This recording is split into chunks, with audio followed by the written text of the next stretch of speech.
इरा को नहीं समझ आया कि ध्रुव उस काले चमकदार पत्थर को क्यों खरीदना चाहता था।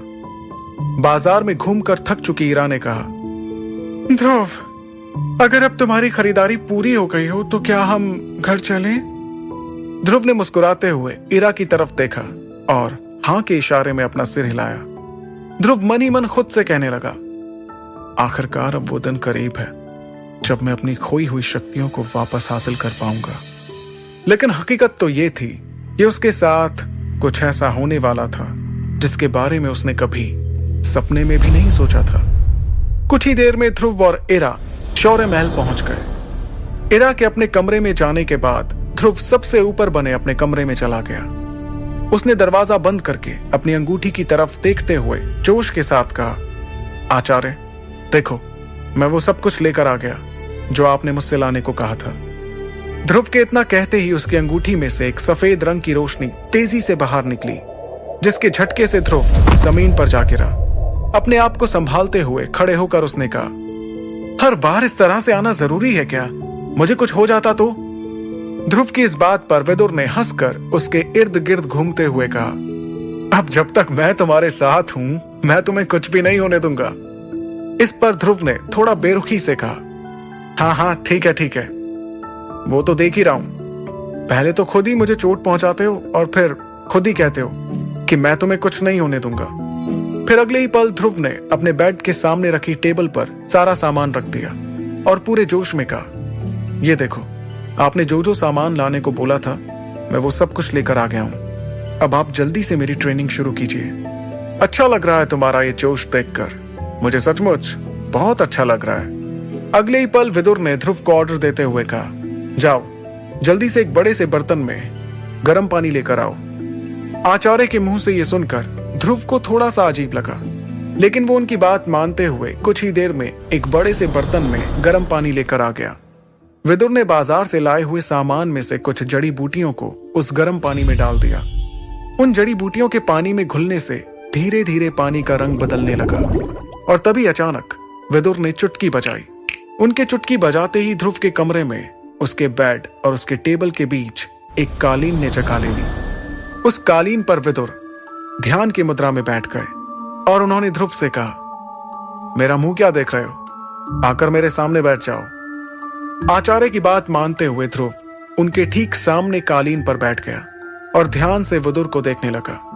देखते ही देखते ध्यान की मुद्रा में बैठे हुए विदुर की हथेलियों से आग की लपटें निकलने लगी।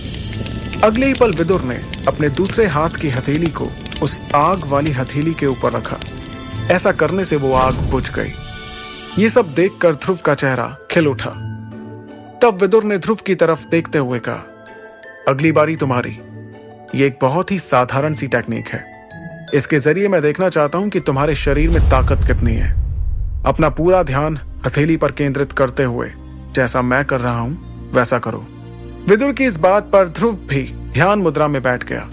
अपनी आंख बंद करते हुए ध्रुव ने वैसा ही किया जैसा विदुर ने कहा और देखते ही देखते उसकी हथेली पर आग जलने लगी। आग की लपटें बढ़ने लगी। तब विदुर ने कहा, अपना पूरा ध्यान हथेली पर केंद्रित करो और फिर दूसरे हाथ की हथेली से इस आग को काबू में करने की कोशिश करो। जैसा विदुर ने कहा, ध्रुव वैसा ही करने की कोशिश कर रहा था। देखते ही देखते उसकी हथेली से आग की लपटें और बढ़ने लगी। ध्रुव अब इस आग को संभाल नहीं पा रहा था। तब विदुर ने अपनी शक्तियों का इस्तेमाल करते हुए अपने हाथ को ध्रुव की हथेली पर रखा और उन आग की लपटों को ठंडा किया। अगले ही पल विदुर ने ध्रुव से पूछा, तुम ठीक तो हो ध्रुव? ध्रुव ने कहा, हाँ, मैं ठीक हूं। तब विदुर ने आगे कहा, मैंने सोचा था कि तुम इसमें असफल रहोगे। मुझे तो लगा था कि तुम आग को भी जगा नहीं पाओगे। हालांकि तुम उसे ठंडा नहीं कर पाए, फिर भी तुमने अच्छी कोशिश की। अगले ही पल विदुर ने देखा कि ध्रुव उसे बैठे बैठे लहराते हुए नजर आने लगा था। जैसे ही विदुर ने ध्रुव को संभालने की कोशिश की, उसने उल्टियां करना शुरू कर दिया।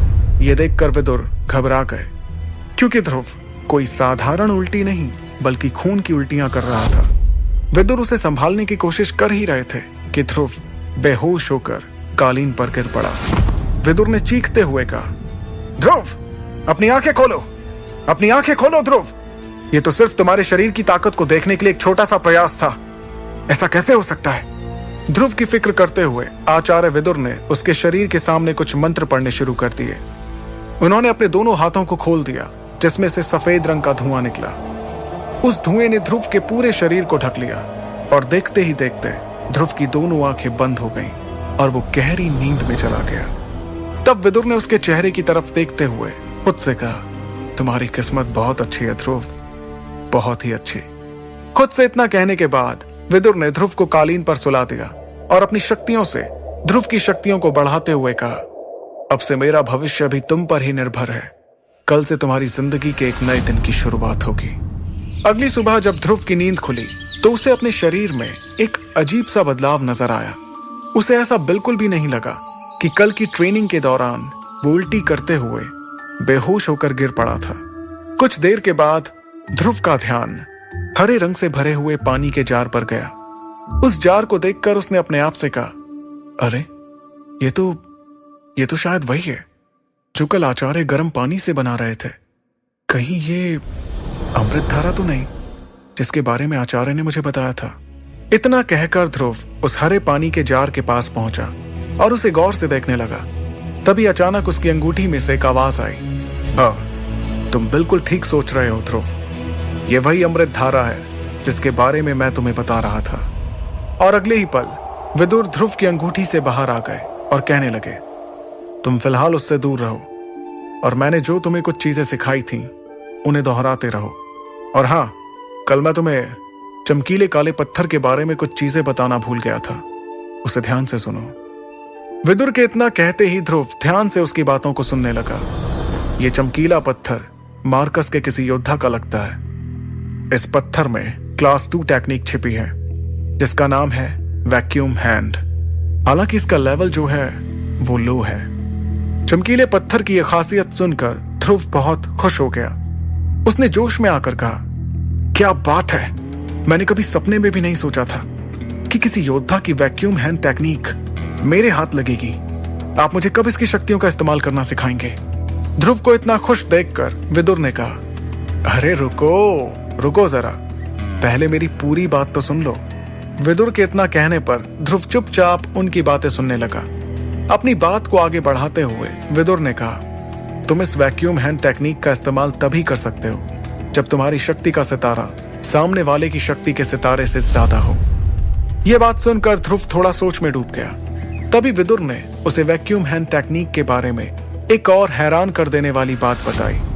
और सबसे खास बात, पहले तुम्हें अपनी शक्ति को अगले सितारे तक ले जाना पड़ेगा, तभी तुम इस पत्थर में छुपी टेक्निक का इस्तेमाल कर सकते हो। यह सुनकर ध्रुव हैरानी में पड़ गया।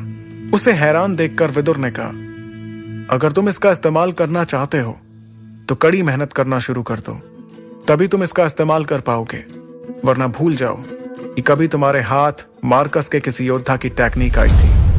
विदुर की इस बात पर ध्रुव एकदम से जोश में आकर कहने लगा, आचार्य, आप ऐसा कैसे कह रहे हैं? आपको क्या लगता है कि मैं मेहनत करने से डरता हूं? नहीं, ऐसी बात नहीं है। मैं तो बस तुम्हें बताना चाहता हूं कि इस चमकीले पत्थर में जो टेक्निक छिपी हुई है, तुम उसका इतनी आसानी से इस्तेमाल नहीं कर सकते हो। इसके लिए तुम्हें अपनी शक्तियों को बढ़ाना होगा। अपने आचार्य की इस बात को सुनकर ध्रुव थोड़ा शांत हुआ। तब विदुर ने उसे एक अच्छी खबर देते हुए कहा, क्या तुम्हें अपने आप में कुछ बदलाव नजर आ रहे हैं? विदुर के ये सवाल पूछते ही ध्रुव को एहसास हुआ कि शायद कल की ट्रेनिंग के बाद वो अपनी शक्तियों में एक सितारा आगे बढ़ चुका था। अब उसकी शक्तियां तीसरे सितारे से चौथे सितारे पर आ चुकी थी। लेकिन ये सिर्फ उसका एक अंदाजा था। ध्रुव अपनी बढ़ी हुई शक्ति को अच्छे से महसूस कर रहा था। वो इस बात की खुशी मनाता उससे पहले ही विदुर ने उसकी मुश्किलें बढ़ाते हुए कहा, मैं तुम्हें एक बात और बता दूं, मैंने जो अमृत धारा बनाई है वो ज्यादा महीनों तक नहीं चल पाएगी। तुम एक बार फिर से बाजार जाने की तैयारी कर लो। अपने आचार्य की इस बात को सुनकर ध्रुव पूरी तरह से हैरान हो गया। उसने हैरानी के साथ कहा, लेकिन अभी तक तो आपने इसका इस्तेमाल करना भी नहीं सिखाया और आप कह रहे हैं कि ये बहुत जल्दी खत्म भी हो जाएगी। क्या मुझे फिर से इन जड़ी बूटियों को खरीदने के लिए पैसों का इंतजाम करना होगा? ध्रुव की इस बात का तुरंत जवाब देते हुए विदुर ने कहा, समय आने पर तुम्हें अमृत धारा की सारी खूबियां पता चल जाएंगी। फिलहाल तुम फिर से पैसों का इंतजाम करने के बारे में सोचो। लेकिन मैं फिर से इतने सारे पैसों का इंतजाम कहां से करूंगा? तब विदुर ने उसे इस परेशानी का हल बताते हुए कहा, तुम चाहो तो अपने बाबा से इसके लिए पैसे ले सकते हो। विदुर की इस बात पर ध्रुव ने परेशान होते हुए कहा, नहीं, मैं ऐसा बिल्कुल भी नहीं कर सकता। मैं अपने बाबा को अपनी किसी मुसीबत के बारे में नहीं बताना चाहता। मेरी वजह से वो पहले से ही परेशान रहते हैं। ठीक है, कोई बात नहीं। अगर तुम अपने पिता से किसी तरह की मदद नहीं लेना चाहते हो तो एक बार फिर से इरा से मदद ले लो। विदुर की इस बात पर ध्रुव ने चिढ़ते हुए कहा, आचार्य, आप ये कैसी बात कर रहे हैं? अभी तक मैंने इरा को पहले के 1000 सोने के सिक्के ही नहीं लौटाए हैं और आप हैं कि एक बार फिर से उससे मदद लेने की बात कर रहे हैं। इस पर विदुर ने बेपरवाह होते हुए कहा, देखो, वो तुम्हें देखना है, लेकिन मैं तुम्हें एक बात साफ साफ बता देना चाहता हूं। तुम जो तीसरे सितारे से चौथे सितारे पर पहुंचे हो, ये इस अमृत धारा का ही करिश्मा है।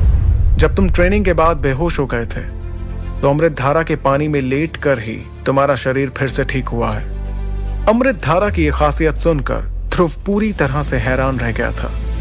उसके चेहरे पर खुशी की लहर दौड़ने लगी। वो अमृत धारा के बारे में कुछ पूछता उससे पहले ही विदुर ने कहा, फिलहाल तुम्हें इसके लिए ज्यादा खुश होने की जरूरत नहीं है। तुम बस इतना समझ लो कि अगर तुम्हें अपनी शक्तियों को अगले सितारे तक ले जाना है तो तुम्हें बाजार से उन चीजों को फिर से खरीदना पड़ेगा और इसके लिए तुम्हें कई सोने के सिक्कों की जरूरत पड़ेगी। ये बात सुनकर ध्रुव ने थोड़ा परेशान होते हुए कहा, ठीक है, मुझे बार बार एक ही बात मत बताओ, मैं कोई ना कोई रास्ता जरूर निकाल लूंगा। इतना कहते हुए ध्रुव अपने कमरे से बाहर निकल गया और इस परेशानी के हल के बारे में सोचने लगा। दूसरी ओर विदुर फिर से ध्रुव की अंगूठी में जाकर बैठ गया। शौर्य महल से बाहर निकलते ही ध्रुव को शौर्य दल के ट्रेनिंग ग्राउंड से कुछ आवाजें आने लगी। उन आवाजों से उसे समझ आ गया कि वहां पर 2 योद्धाओं के बीच प्रैक्टिस चल रही थी। ध्रुव ने बिना देर किए अपने कदमों को ट्रेनिंग ग्राउंड की ओर बढ़ा लिया। कुछ ही देर में वो ट्रेनिंग ग्राउंड के बड़े से दरवाजे पर पहुंच गया और अपनी आंखों के सामने का नजारा देखकर उसने कहा, ओहो, तो ये बात है, आज इरा सनी को मजा चखा रही है। ट्रेनिंग ग्राउंड मेसोडोरिया शहर के लोगों से खचाखच भरा हुआ था। इस वक्त सनी और इरा के बीच तगड़ा मुकाबला चल रहा था। सनी ध्रुव का बहुत दूर का भाई था। सनी और ध्रुव में ज्यादा बनती भी नहीं थी। सभी लोग तालियां बजाकर सनी और इरा का हौसला बढ़ा रहे थे। वो दोनों हवा में उड़ते हुए एक दूसरे के वार पर पलटवार कर रहे थे। इसी बीच सनी ने इरा के मुंह पर मुक्के से जोरदार वार किया, लेकिन इरा ने अपने चेहरे को बचाते हुए सीधे सनी के पैर पर पलटवार किया। इस वार से सनी जमीन पर जा गिरा और उसके मुंह पर धूल का गुबार नजर आने लगा। तब इरा ने उससे कहा, क्यों, कैसी रही? जमीन पर पड़े सनी से इतना कहते हुए जैसे ही इरा ने सामने देखा तो उसे ध्रुव नजर आया। वो ध्रुव के पास पहुंच गई और उसे गले लगाने लगी। ध्रुव के शरीर को देखकर उसे बहुत ही जल्द इस बात का अंदाजा हो गया कि उसके शरीर में जो बदलाव नजर आ रहे हैं वो शक्ति के चौथे सितारे के हैं। तब इरा ने मुस्कुराते हुए ध्रुव से कहा, ध्रुव, तुमने मुझे बताया भी नहीं कि तुमने ट्रेनिंग लेना शुरू कर दिया है। इरा के इतना कहते ही ध्रुव ने अपने आप को देखना शुरू किया। तभी इरा ने आगे कहा, तुम्हें मुझसे कोई झूठ बोलने की जरूरत नहीं है। मुझे खुशी है कि तुमने अपनी शक्ति का एक सितारा बढ़ा लिया है। ध्रुव और इरा आपस में बात कर ही रहे थे कि तभी उनके पीछे कोई आकर खड़ा हो गया। उसने उन दोनों से कुछ ऐसी बात कही जिसे सुनकर ध्रुव के चेहरे का रंग बदलने लगा और उसकी आंखों में खून उतर आया।